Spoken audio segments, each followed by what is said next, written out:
You've probably heard this story before. It perfectly captures that Spartan myth. Tough, defiant, the absolute kings of the one-word comeback. It's this kind of confidence that built their reputation as the most feared warriors on the planet. But you gotta wonder, was that reputation still deserved when they finally ran into the Romans? So, here it is, the big question. When these two military giants finally did clash, who actually came out on top? Well, the answer might surprise you. And trust me, the reality is way more interesting than the legend. Okay, so this is where we have to shatter the popular image a little bit. We're all picturing the Sparta from the movie 300, right? Facing off against Rome at the absolute height of its power. But the historical reality back in 1995 BCE, it was totally different.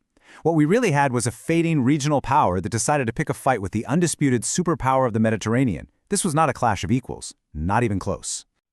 So, to really understand how this whole thing played out, we first need to take a hard look at Sparta, because the city-state that Rome faced, man, it was just a shadow of its former self.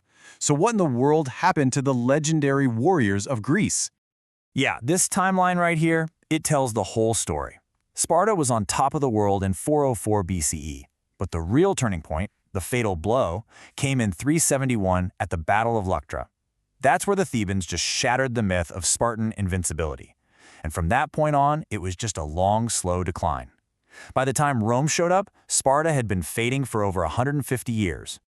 And the guy leading this diminished Sparta wasn't some hero like Leonidas. Nope, this was Nabis, and he was a tyrant, a revolutionary, and a total opportunist. His aggressive moves to try and restore Spartan power, especially when he grabbed the city of Argos, really ticked off his Greek neighbors and gave Rome the perfect excuse to step in. And that intervention, well, it became known as the War against Nabis. This wasn't some grand, epic clash for the future of the ancient world. It was a regional fight started by Nabis that blew up when a superpower decided it was time to get involved. And when Rome got involved, they didn't exactly come alone. Just look at this number, 50,000. The coalition army that Rome put together to crush Nabis was about 50,000 strong. Nabis, on the other hand, could barely scrape together 15,000 men, and a lot of them were mercenaries, not the classic Spartan citizen soldiers we think of. And this chart just shows you how completely and utterly alone Sparta was. See, Nabis hadn't just angered Rome, he had angered pretty much everyone. Rome was leading this huge coalition of Greek states, the Achaean League, Pergamum, Rhodes, even Macedon. So this wasn't really Rome versus Sparta. It was Sparta versus the entire Greek world, with a superpower leading the charge. So how did Rome win? Well, it wasn't through one big, glorious battle. The Roman victory was systematic, it was strategic, and honestly, it was pretty much inevitable. They had a playbook for exactly this kind of situation. And here's that playbook. Step 1. Use your diplomatic muscle to build a coalition so big that the enemy is already beaten by the numbers. Check. Step 2. Cut them off at the knees. By taking Gythium, Sparta's main port, Rome completely severed Nabis' supply lines. Step 3. Once they're isolated and weak, you move in and finish them off with superior tactics. And this is where the battle was really won on the ground. Think of the Spartan phalanx like a steamroller, a terrifying wall of spears that's almost unstoppable on a flat field, but it's rigid. The Roman legion, on the other hand, made up of these smaller, flexible units. It was like water. It could just flow around the phalanx, attack its weak spots on the rough Greek terrain, and exploit every single gap. The legion was basically modern warfare. The phalanx, well, it had become a relic. So, with its port gone, its army totally outnumbered, and its tactics just plain outdated, Sparta was basically doomed.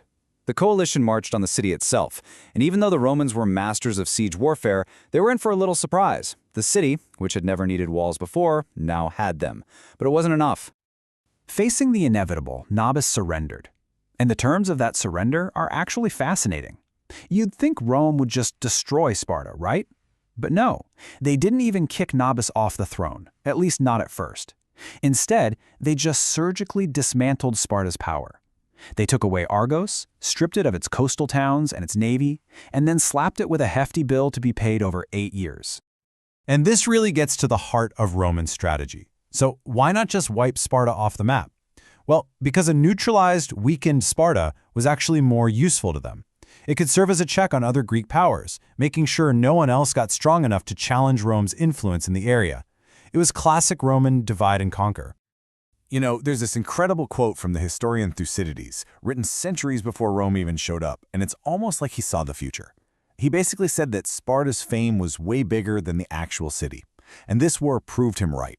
Rome defeated the reality of Sparta in 195 BCE, not the legend we all think of. And that kind of leaves us with this final thought, doesn't it? The legend of Sparta, its discipline, its sacrifice, its incredible wit. It's outlived its actual empire by thousands of years. It just reminds us that a powerful story can sometimes be more enduring than any army or any wall. What we remember as history is often the myth that survives.